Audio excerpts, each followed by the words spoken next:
Take a look at that green sheet, the agenda. We're calling this learning to teach over time. Learning to teach over time, so it doesn't all have to be done at once. I shared that with you. These are the goals. And that's just for this year. I really don't know how they're going to accomplish these goals, but for just this year during the transition time, one goal is to build and deepen teacher knowledge and skills, to integrate new practitioners into the teaching community, to encourage professional dialogue that fosters professional growth, and to provide systems of support that are evidence-based. That's a term you've all been hearing, right, in your own teaching. Evidence-based is going to be a term that will be used for teachers as well. So what evidence do we have that this is working in your classroom? What evidence do we have that this is not working in your classroom? And here's this word responsive systems. Here's what they mean by building capacity, guys. Here's the answer to that question. It's building a cadre of state trainers, all right? And this is going to be working with ESCs. This is going to be part of their responsibility to train these trainers. Here's the schedule for training. We already started last week on September 8th, and it's going through, as you can see, it's a 3-day training session, and they're offering them 3 different times. They're regional trainings that are happening. Are any of you aware of these trainings? Have you heard of them? So this is training of The mentors. Of the mentors. Yes. And they are the professional, what are The those? lead teachers. The lead teachers. Right. So we go on the. STARS bio. registration? Yeah, can we? Yes. If you go to the STARS registration on the ODE website, you can register and go to one of those sessions. Okay. And then finally, here's what you have to do.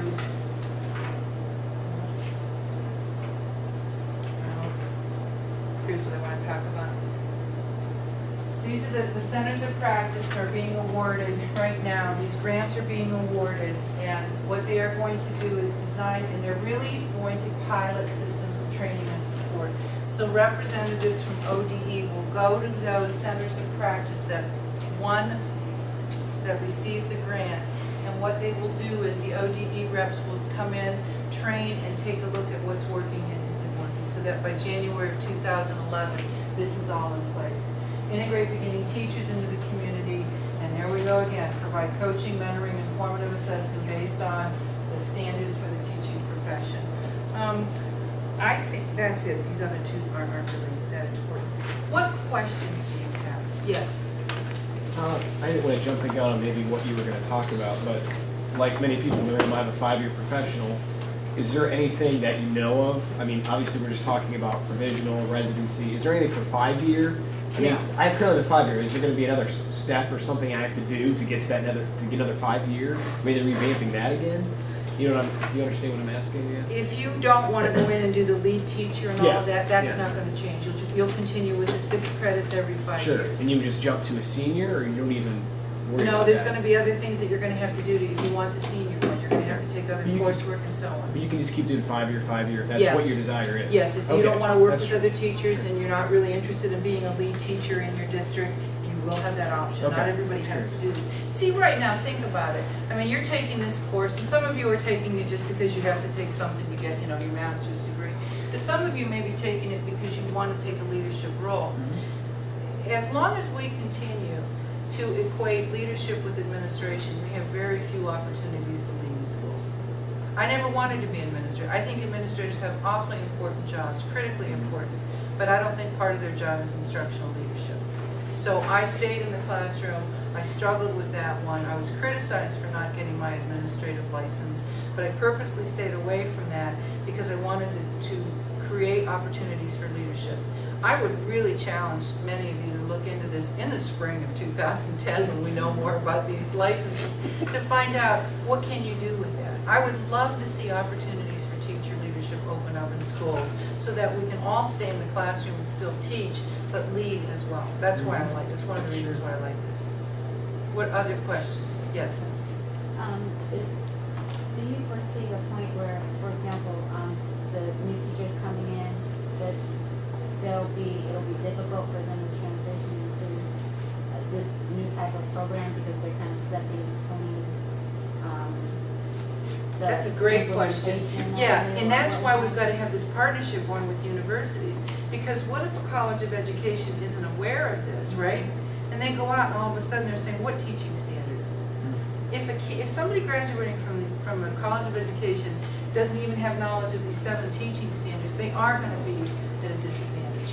So that's why the Centers of Practice grants required that the, I feel like I'm an ODE rep, that's why the Centers of Practice grants required that the ESCs coupled with universities so that universities would get on board and be equal partners in all of this. But I think the first couple of years, I think it's going to be messy. I'm glad they're having this pilot for this year, but on the other hand, that's no guarantee that in 2011 this is going to be smooth sailing, right?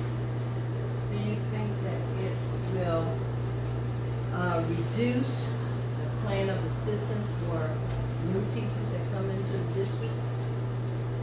Because I have noticed that we have a lot of new teachers that are on plan of assistance.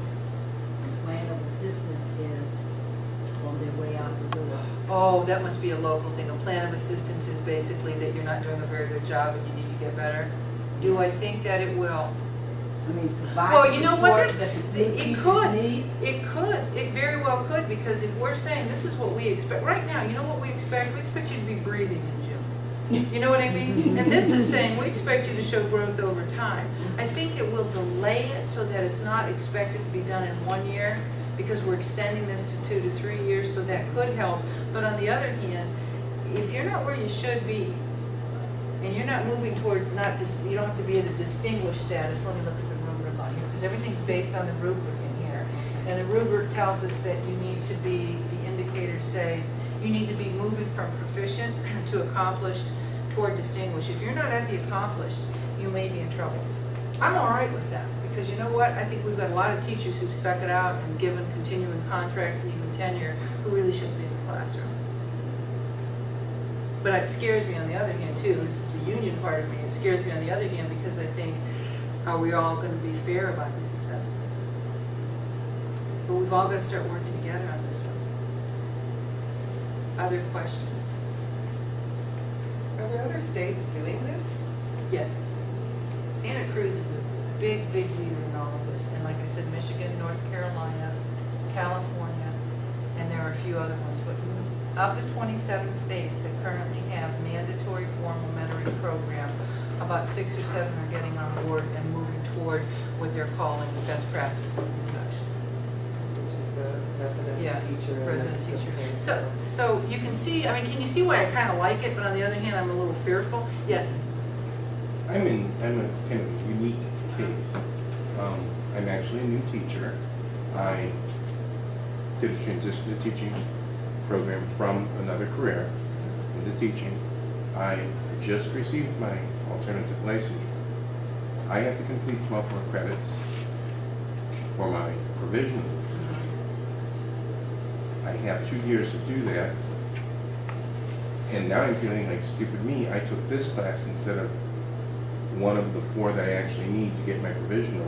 Where's this all going to leave people like me? Because I know of at least 23 other people who are in the same boat as I am right now.